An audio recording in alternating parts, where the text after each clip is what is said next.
When you're ready. Wade must be happy with the development programs that you've got in place for the BMX Australia High Performance Program. Yeah, we've restructured a lot of things. We're trying to get a lot of support with the state programs as well, and having them feed into the under-19 program and the under-23 program we're currently operating with. So we've got a camp coming up next week, and it's just great to see that the kids are so enthused to be involved and have great high expectations to try and make national teams in the future. And the results in the national series are certainly speaking for themselves. You've got Rachel Jones, series leader, Anthony Dean, the elite man, a series leader as well. Yeah, definitely. They're the clear standouts in the national series here, and looking forward to seeing how they perform internationally in a few weeks' time when we go overseas to some of the World Cups. So a lot of long-term projects there with the younger ones, and we need to give them some opportunity and experience, but definitely using our camps with the AIS program and the BMX Australia High Performance Program with the Gold Coast to upskill these riders as quick as we can to be competitive against the rest of the world. What have been some of the things that you've learned coming out of that Olympics year 2012 that you really putting in motion for these young riders?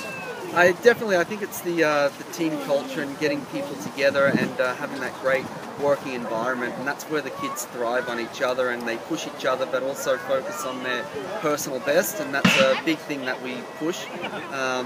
Increase that, and then hopefully make the new benchmark as world's best. And having that environment is such a critical thing in the development season.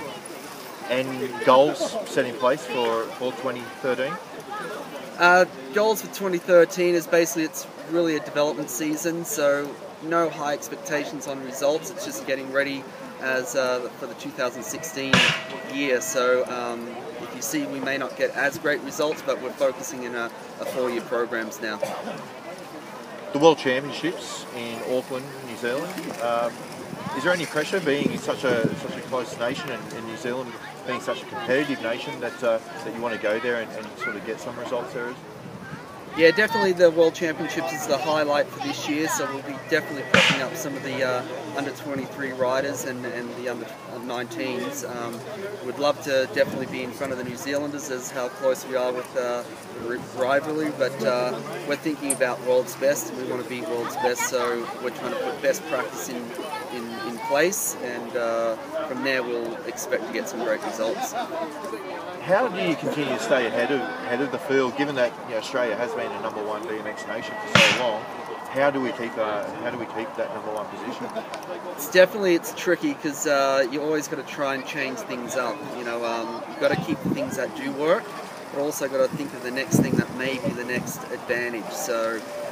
And working with new people coming through, sometimes it's starting right back to at the beginning, and sometimes that takes a few years to get back up to where you need to be. So being creative and using science and art to be a coach is the key thing in the business of coaching.